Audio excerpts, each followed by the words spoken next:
আসসালামু আলাইকুম এভরিওয়ান, আমি মারুফ হোসেন। কি অবস্থা আপনাদের? আশা করি সবাই ভালো আছেন। আল্লাহর রহমতে আমিও ভালো আছি। আপনাদের মাঝে কুমিল্লা শালবন বিহার নিয়ে আরেকটা ভিডিও নিয়ে চলে আসলাম। সো যারা যারা আগের ভিডিওটা দেখে নেয় সবাই দেখে আসুন। 1875 সালে কুমিল্লা কোটবাড়ি এলাকায় রাস্তা তৈরির সময় একটি ইমারতের ধ্বংসাবশেষ সকলের নজরে আসে।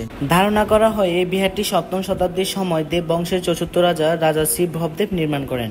বাংলাদেশের প্রাচীন সভ্যতার অন্যতম নিদর্শন হিসেবে সুপরিচিত এই শালবন বিহার। বিহারটির মোট কক্ষের সংখ্যা 155টি এবং ঠিক মাঝখানে কেন্দ্রীয় মন্দির চিহ্নিত করা যায়। এইসব কক্ষে বৌদ্ধ ভিক্ষুরা বসবাস করতেন এবং এখানে ধর্মচর্চা করতেন বলে মনে করা হয়। এটি বাংলাদেশের কুমিল্লা জেলার একটি সৌন্দর্যের প্রতীক।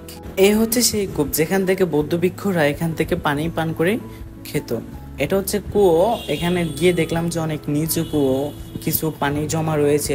মনে হয় যে এখান থেকে আর পানি ওঠে না, কারণ এটা বৃষ্টির পানি হয়তো সম্ভাবনা এখানে রয়েছে। আশেপাশে দেখতেছি অনেক মানুষ রয়েছে, অনেক প্রচন্ড গরম পড়তেছে।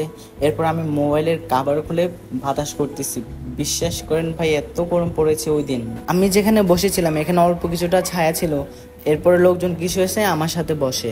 আসলে রোদ হলে কি হবে, আকাশের দৃশ্যগুলো দেখে এমনিতে মন শান্ত হয়ে যায়।